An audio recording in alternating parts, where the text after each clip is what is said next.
ईद-उल-अज़हा की आमद है। ये एक इंतहाई अहम मज़हबी फ़रीज़ा है। सुन्नत इब्राहीमी की याद में मुसलमान 10 ज़िलहज को जानवरों की कुर्बानी देते हैं। इस हवाले से लाहौर समेत पाकिस्तान भर में मवेशी मंडियाँ सजाई जाती हैं।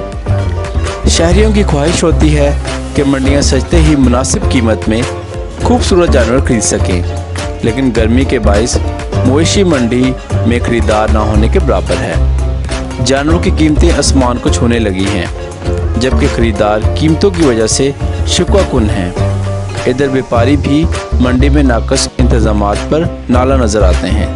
इनका कहना है कि गर्मी से बचने के लिए इंतज़ामिया की जानिब से बेहतर इक़दामात नहीं किए गए।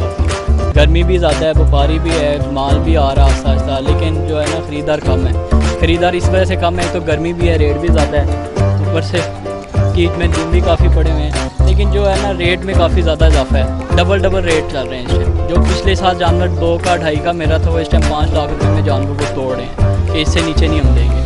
बस जब देखें ईद का नज़दीक है और वेट है कि क्या होता है क्या नहीं, बाकी नसीबों की बात है, जो नसीबों में होगा। दूसरी जानिब रवा साल की तरह हर साल मवेशी मंडियों में बेहतर से बेहतर इंतज़ामात के दावे करते नहीं थकती। इसके बरक्स अगर व्यापारियों की बात की जाए तो इनके गिले शिकवे हुकूमती दावों की किली खोल देते हैं।